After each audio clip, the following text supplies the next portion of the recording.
One man built a system so complete that over a century after his death, you still live inside it. You heat your home with his energy structure. You drive on his transportation network. You bank with his financial institutions. You fund research through his philanthropic model. You receive education shaped by his university system.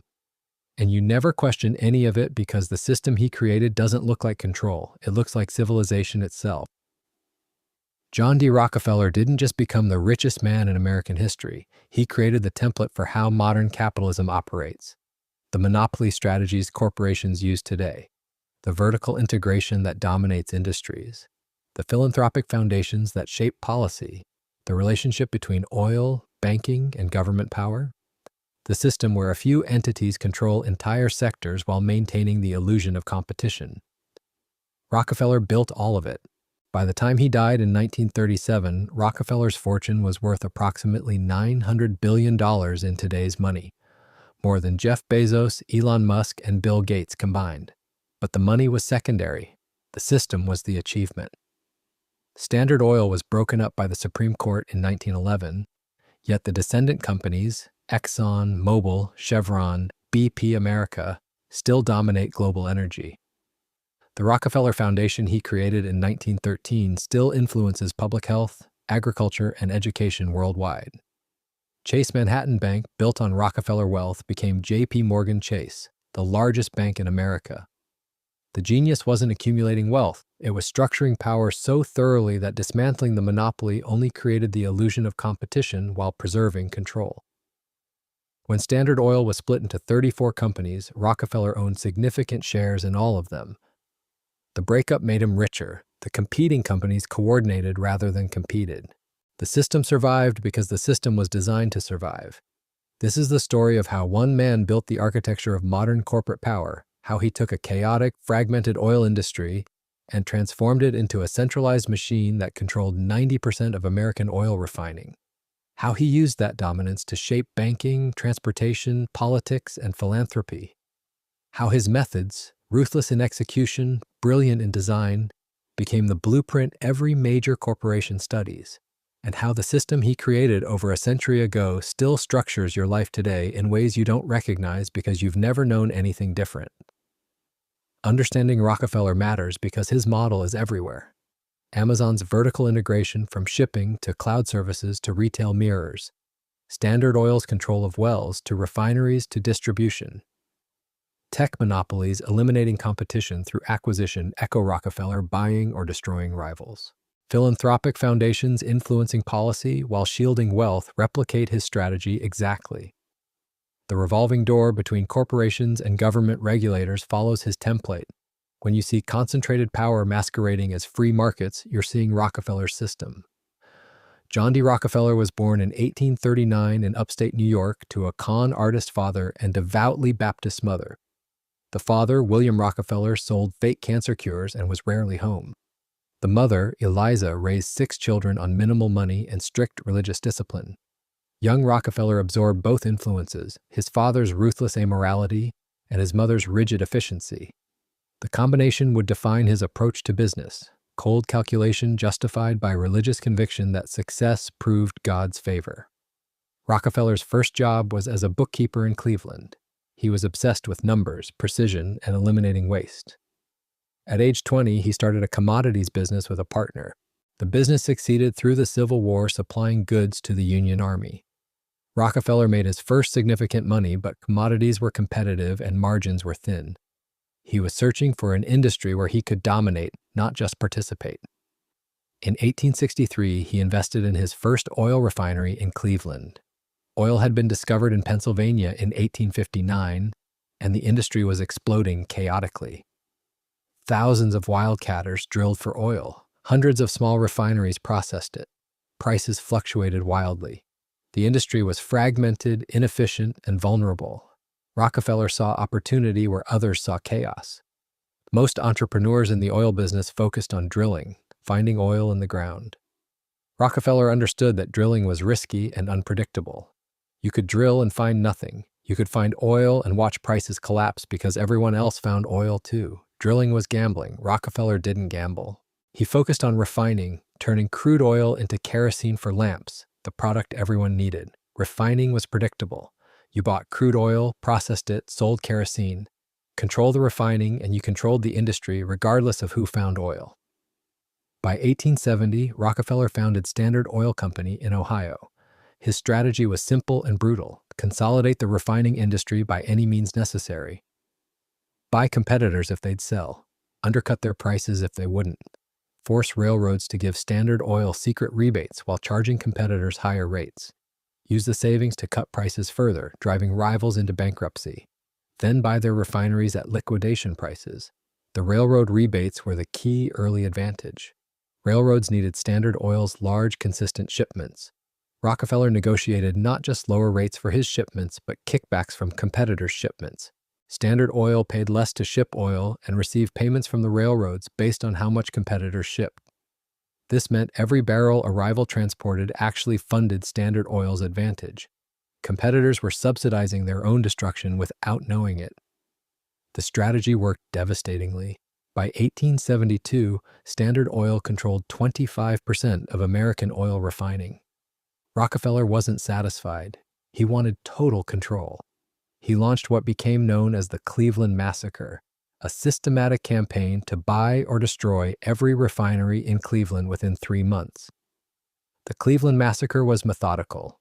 Rockefeller identified every refinery owner in the city. He researched their finances, their debts, their vulnerabilities. He approached each one individually with an offer carefully calculated to seem generous while actually being brutal. The pitch was simple. Standard Oil would buy the refinery. The owner would receive cash and Standard Oil stock. The alternative was ruin. Rockefeller made the case calmly. He showed the numbers. Standard Oil's railroad rebates gave it unbeatable cost advantages. Its scale meant it could undercut any local refinery indefinitely. Its financial resources meant it could sustain losses longer than any competitor.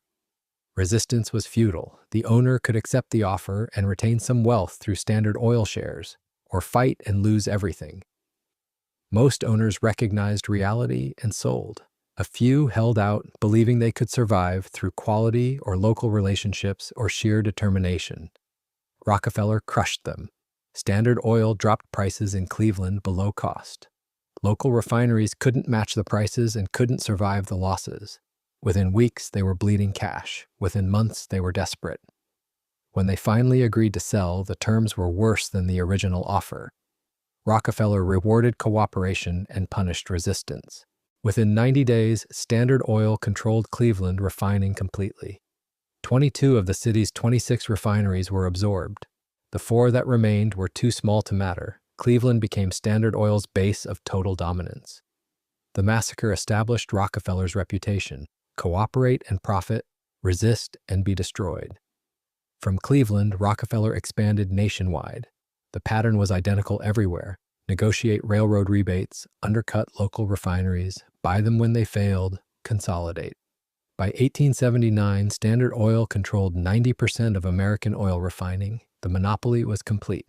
No competitor could survive because no competitor could match Standard Oil's costs, railroad deals, or financial resources.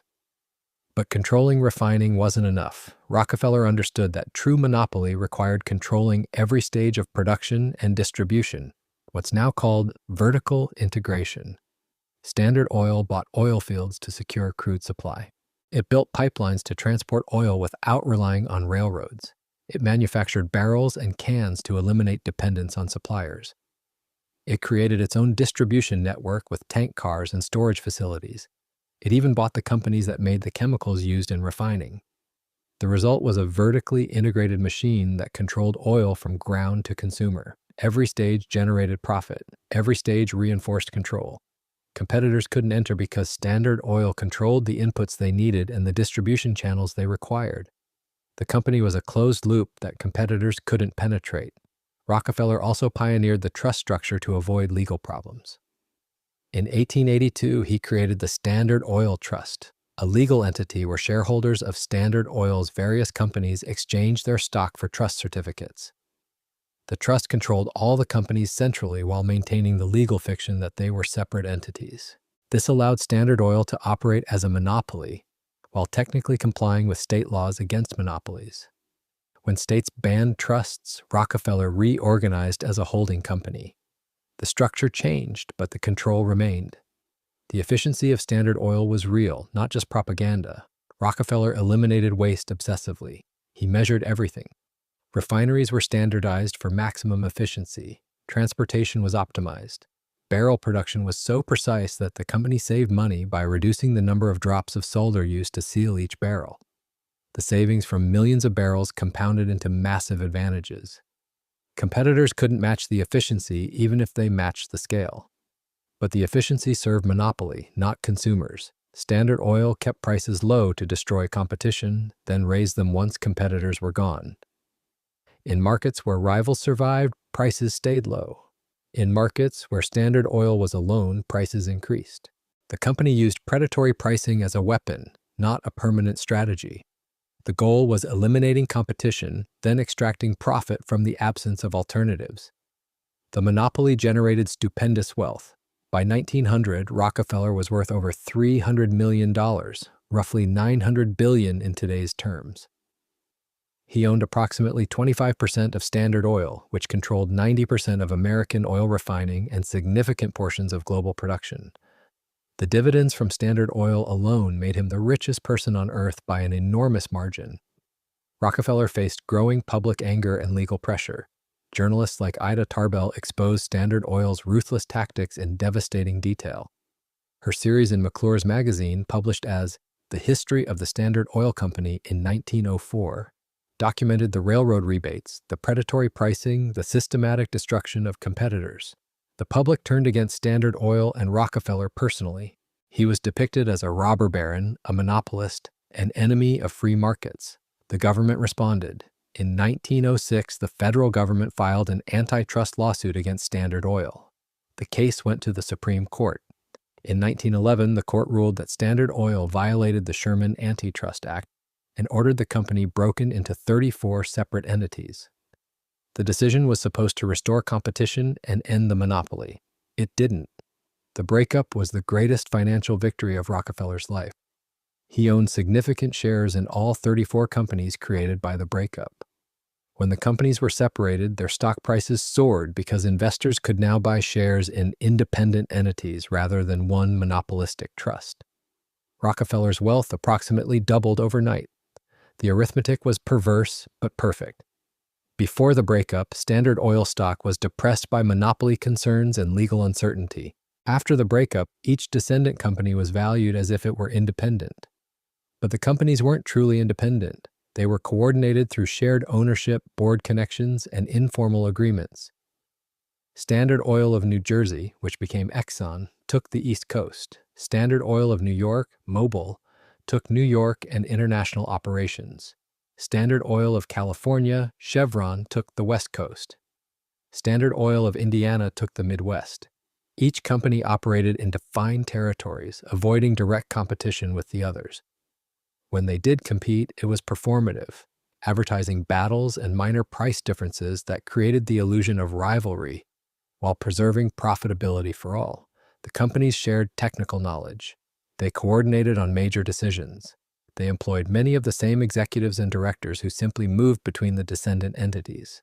The vertical integration that made Standard Oil dominant remained intact.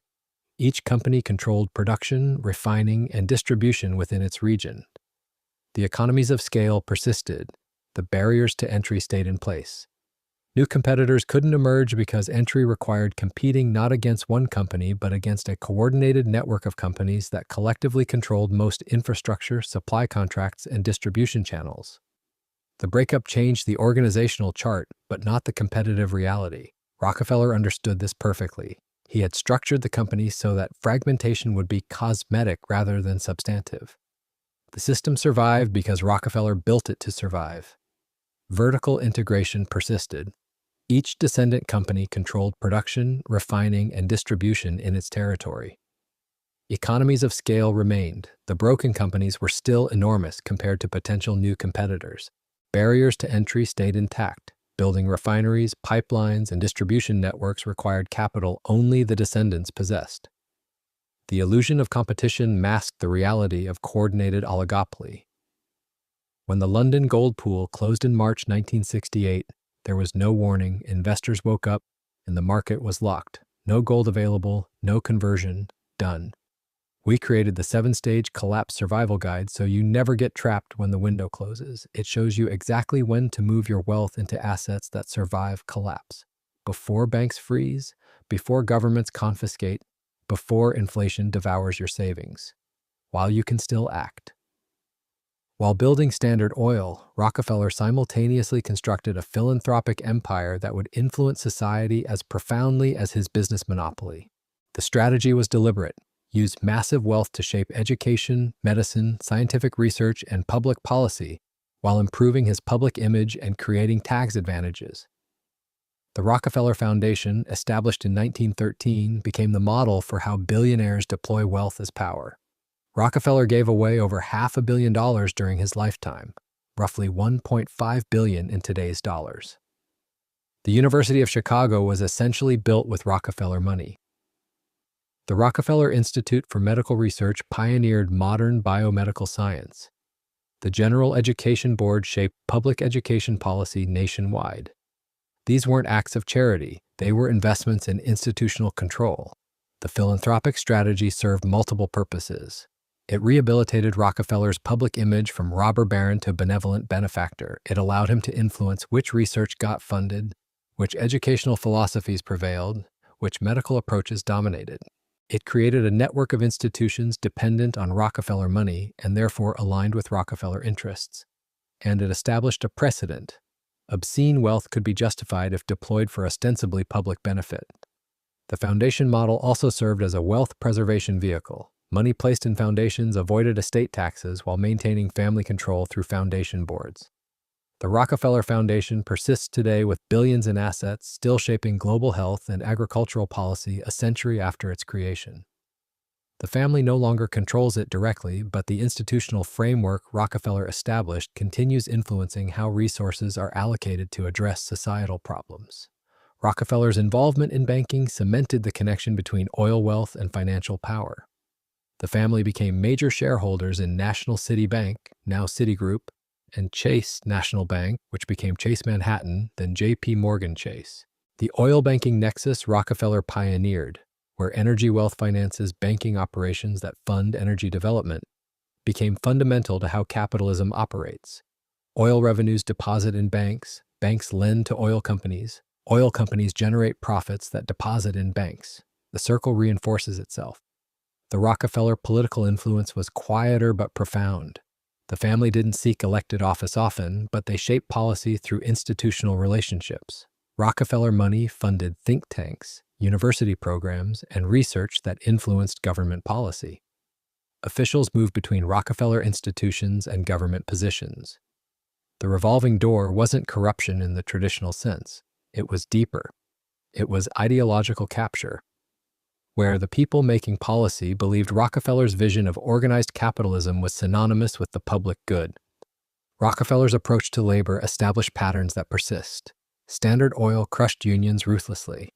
The company fired workers who organized, hired replacement workers, and used private security to break strikes. But Rockefeller also pioneered corporate welfare programs, company housing, pensions, benefits that created dependency and discouraged organizing. Workers received enough to stay loyal, but not enough to gain independence. The model of corporate paternalism as an alternative to labor organizing became standard across American industry. The environmental legacy is darker. Standard Oil pursued profit with zero regard for ecological consequences. Oil spills, refinery pollution, toxic waste, all were treated as externalities, costs imposed on society while profits went to shareholders. Rockefeller's model established that corporate responsibility extended to shareholders, not to the communities or environments affected by operations. That framework persists in corporate law today. Directors have fiduciary duties to shareholders, not to stakeholders or the planet. Rockefeller lived to 97, dying in 1937. By then, he had withdrawn from active business management but remained history's wealthiest individual. His disciplined lifestyle, he never drank, rarely socialized, exercised daily, maintained strict routines, contributed to longevity that let him see the empire's perpetuation. The Standard Oil descendants dominated global energy. The foundations shaped policy. The banking connections concentrated financial power. The system was self-sustaining. The Rockefeller legacy today is everywhere but invisible because it's infrastructure. When you buy gasoline from Exxon or Chevron, you're buying from Standard Oil descendants. When research gets funded by the Rockefeller Foundation or institutions it established, you're seeing his philanthropic model. When corporations vertically integrate to control supply chains, they're following his playbook. When monopolies get broken up into coordinated oligopolies that preserve market control, that's his precedent. When billionaires create foundations to deploy wealth as societal influence while avoiding taxes, that's his invention. The system doesn't bear his name, so most people don't recognize it as a system. That's the genius. Rockefeller built structures that outlasted him because they became the default way things work. You don't opt into the Rockefeller system, you're born into it. Your heating oil, your gasoline, your university education, your medical research, your banking system, all structured by decisions he made over a century ago. The mythology around Rockefeller obscures the reality. The mythology says he was a great businessman who succeeded through efficiency and innovation. The reality is he was a monopolist who eliminated competition through railroad rebates, predatory pricing, and systematic acquisition of rivals. The mythology says his philanthropy redeemed his business practices. The reality is his philanthropy extended his power into domains business couldn't directly reach. The mythology says the Standard Oil breakup restored competition. The reality is the breakup enriched Rockefeller while preserving coordinated control under the fiction of independence. But perhaps the greatest achievement was normalizing the model. When Amazon vertically integrates from cloud computing to logistics to retail, that's Rockefeller's strategy applied to the digital economy. Amazon controls the marketplace where sellers compete, the logistics network that delivers products, the cloud infrastructure that hosts websites, and the payment systems that process transactions. Sellers can't avoid Amazon because Amazon controls access to customers. The parallel to Standard Oil controlling wells, refineries, pipelines, and distribution is exact. When tech platforms eliminate competitors through acquisition, that's Rockefeller's playbook perfected. Facebook buying Instagram and WhatsApp, Google acquiring YouTube and Android, Microsoft absorbing LinkedIn. The pattern is identical. Identify emerging competitors, acquire them before they become threats, integrate them into the larger system. Rockefeller bought refineries. Tech monopolies buy potential rivals. The mechanism is the same. When billionaires create foundations that influence education and health policy, that's Rockefeller's template. The Gates Foundation shapes global health priorities. The Chan Zuckerberg Initiative influences education reform. The Bezos Earth Fund directs climate spending. These foundations deploy private wealth to shape public policy in ways that serve donor interests while claiming to serve the public good. The model is pure Rockefeller. When corporations coordinate through shared ownership and board interlocks while claiming to compete, that's his innovation perfected. Vanguard and BlackRock own significant shares in competing companies across industries. The same directors sit on multiple corporate boards. The same executives rotate between supposedly rival firms. Competition exists at the margins, but coordination dominates at the core. This is exactly how Standard Oil's descendant companies operated after the breakup. The system he built became capitalism itself in America and much of the world. We don't call it the Rockefeller system because calling it that would reveal it as a system, a designed structure rather than a natural order. But every element traces back to methods Rockefeller pioneered: vertical integration, strategic philanthropy, regulatory capture, coordinated oligopoly masquerading as competition. Rockefeller understood something most people don't. Real power isn't personal, it's structural. You don't need to personally control everything if you design the structures that determine how everything operates. Standard Oil. The company ended. The oil industry structure Rockefeller created persists. Rockefeller the man died. The philanthropic model, the corporate strategies, the integration of oil and banking and politics all survive and thrive. You live inside the system John D. Rockefeller built. Your energy comes through structures he pioneered. Your banking operates through institutions his wealth funded. Your universities teach curricula influenced by foundations he established. Your corporate economy follows strategies he invented.